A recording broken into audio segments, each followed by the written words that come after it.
Welcome back.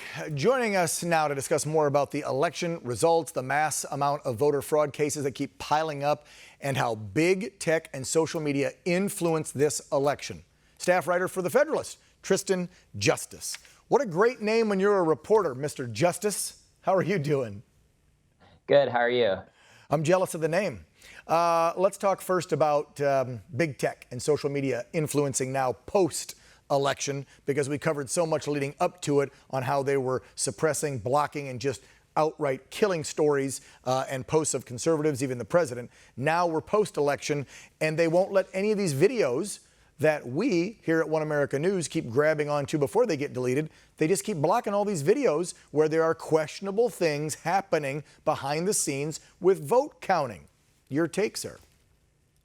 Absolutely. And look, that censorship is also extended to our own publication, too. They've censored several Federalist stories, exposing the spotlight on some of these issues and inconsistencies that we're seeing in critical states around the country. But look, big tech working in tandem with the hostile media was always going to be the biggest obstacle to President Trump getting 4 more years in the White House. And what we're seeing post-election now is really just a continuation of that. There was a study from the Media Research Center that came out a few weeks ago showing that Facebook and Twitter combined censored Trump and affiliated campaign accounts upwards of at least 65 times. It didn't censor Joe Biden or his campaign accounts once over a 2-year period. We also saw last month when the New York Post dropped the blockbuster reporting on Hunter Biden's laptop implicating Joe Biden and his son's potentially criminal overseas business activity that was censored across social media platforms, and was also ignored and dismissed by a hostile media. So what we're seeing now is really just a continuation of big tech and big media working in tandem to do everything they can to make sure that Joe Biden ends up in the White House next year. Tristan, you know, you and I probably have a little bit of an age gap, and it makes me so sad. It really does, to see the state of affairs when it comes to the media these days, you know, and especially the big 3 networks and the big 3 cable affiliates, watching their coverage since election night, by the way, and we're going to talk more about this at the end of my show today. Not only did they help to skew and push that narrative against President Trump leading up to, but how about the night of? Calling states before they should have been called for Biden, and then in reverse, not calling states, i.e. Florida, for Trump. That affects the outcome because you have the different time zones. You can influence a voter in Arizona if you're going, oh, he's not going to get Florida, and it's only 7, 8 o'clock on the East Coast, but it's only 3, 4, depending on what time zone you are, Central, Mountain, or Pacific.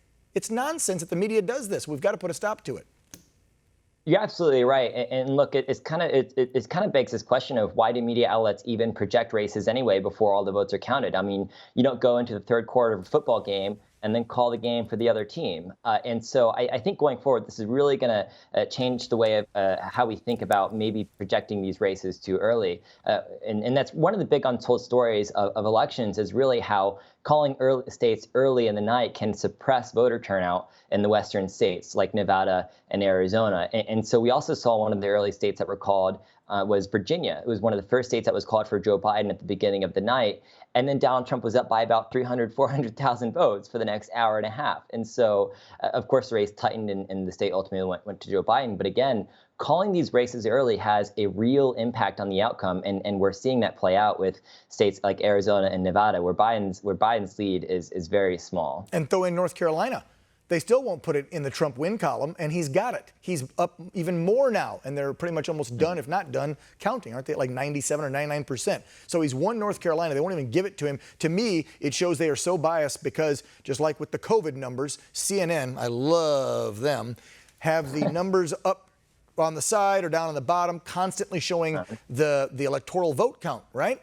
And they've got Trump down so low because they won't throw any other states that he has clearly won in his category, because they want that mental, I think, for the American people, that mental thought that there's no way he can win this now, and all the corruption talk is just bogus because he's upset he lost. They're continuing on with this psychological suppression of the voter, don't you think?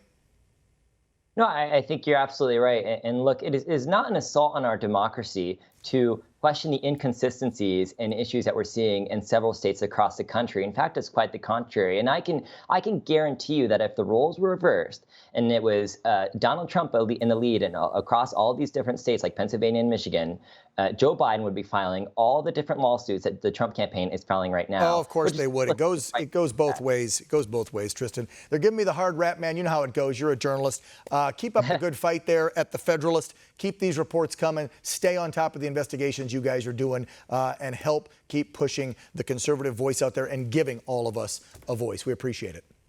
Well, thank you for having me. Yep. When we come back, another investigative journalist and a huge fan of the president and former vice president, John Solomon, will be joining the show. Don't go away.